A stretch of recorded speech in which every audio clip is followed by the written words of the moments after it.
Good morning to one and all. Welcome to today's session after this Sunday.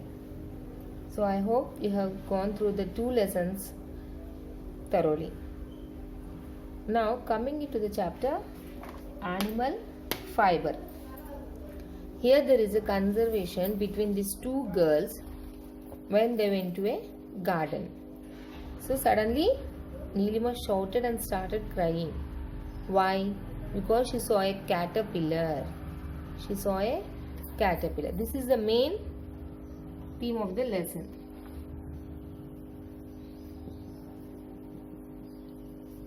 Important role in our chapter caterpillar. So she went with her friend Reshma to pluck the flowers in the garden, and suddenly she saw the caterpillar. Then she started crying and shouting. Then Neelima asked, "What is the problem? Caterpillars are harmful?"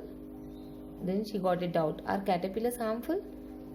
Yeah. No, all caterpillars are not harmful. Reshma said, all caterpillars are not harmful. In fact, your dress is made of the fiber that comes out from the caterpillar. Reshma said to her friend, in fact, caterpillars are not harmful. Your dress is made up of the fiber that comes out from the caterpillar.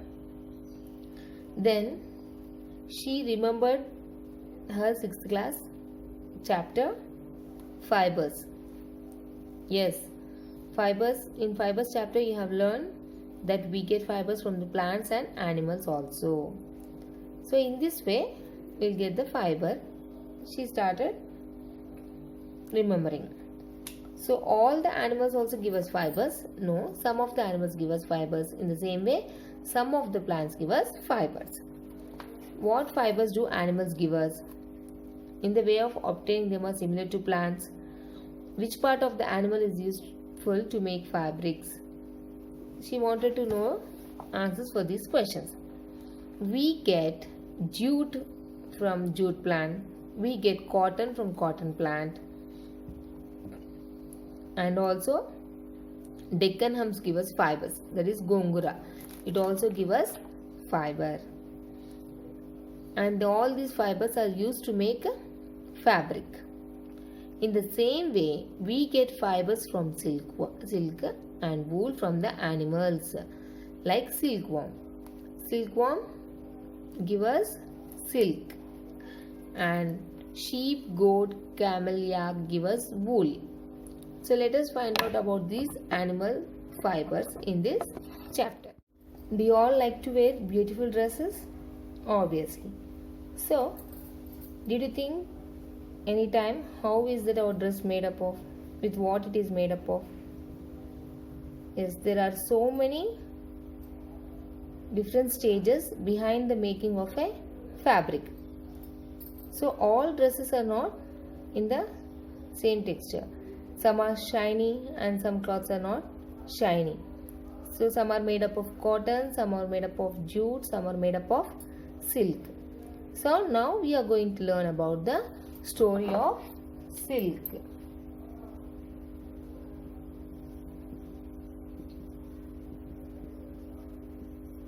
Story of silk. I am mentioning the important points on the board. Making of silk or silk fabric is a very interesting story among all. So cotton fabric is made up of cotton fiber that is extracted from the cotton plant. There are not so many stages in the cotton fabric, but whereas from silk fabric there is a story behind it, and it is very interesting. This involves various persons and various practices. To know about the silk, Neelima visited a sericulture exhibition. People there shared their following experiences with Neelima. So, where did she visit? Sericulture exhibition. What is sericulture exhibition? Meaning of sericulture? A raising where silkworms in order to obtain silk from the silkworms. Like we get milk from the cow, and will graze the cows and we will keep all the cows together.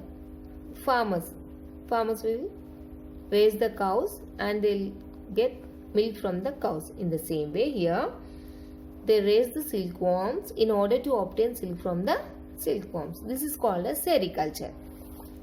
And she went to an exhibition where she can find the answers for these questions. So stall number 1. In exhibition, they'll be having the different stalls. 1, 2, 3. So she visited the first stall. So in exhibition, there are different stalls like number 1, 2, 3, 4. And she visited to the stall number 1 and it is written there, moth to egg. Now this was a stall where eggs are different, moths were displayed. Hello, I am Pratima living in Palamuklu of Rangareddy district. My father works in a seed growing center. Do you know we call the eggs of silk moth are as seeds? So the eggs of the silk moth are called as seeds. She gave her information to Reshma. Silk moth is like butterfly. We keep those moths in grill mesh boxes in separate rooms. My father take care of those silk moths. We call them as chilakalu. My father said scientific name of these moths is Bombyx mori. So here she is saying that father is a farmer and he grows the butterfly, not the paddy or wheat. Butterflies. Silk moth is like butterfly. So what they'll do, they'll keep all these moths in a grill mesh box in separate rooms and they will take care of those silk moths and they will call them as chilakalu. And the scientific name of this moth is Bombyx mori. This is also important. It may be coming in the fill in the blanks or one more question. Underline it. Bombyx mori. What is the scientific name of silk moth? Bombyx mori. At the time of laying eggs, we arrange white cloth pieces or paper. So when these silk moths started laying eggs, particular time they'll lay the eggs. At particular time they'll place the cloths, white cloths. Moths lay 100 of eggs on them. They lay around 500 eggs in one go and dies. Those eggs. So farmers from different districts, they come to these farmers and they will purchase the eggs. Here this Pratima is telling the story. So her father sells the eggs to the different farmers. They come from the different districts. And most of the time they allow these eggs to hatch on the mulberry leaves. They'll make the bed with mulberry leaves and they'll keep the eggs on those mulberry leaves. So after some days they will hatch and the baby come out from the eggs. So from different places of our state they purchase it and sometimes they will purchase the moths also.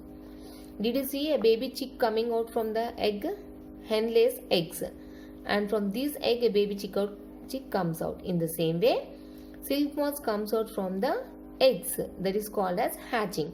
So these eggs are placed on a mulberry leaves and they'll hatch it. Then after hatching the babies will come out and they will sold these eggs or sometimes they will sold the moths. People buy these silk moths to produce eggs. If they buy the silk moth, they'll buy because they can produce more eggs. And these centers are called as granages, where they buy the silk moths and they will keep it to produce the eggs. This is called as granages. And you can see it in Horsley Hills in Chittoor district in AP. So these granages are, you can visit to these granages in Chittoor district in AP. So this is all about stall number 1. And for this is for all today. Stall number 1 and about the story of silk, stall number 1. So till now we have finished this chapter. 2 pages. So today's homework is underline the hard words from this page and this page. Only from this one page you have to underline the hard words that you are not able to understand, that you are not able to spell it. So when you feel it is hard to spell, you split it, you divide it, and then you read. It will be easy.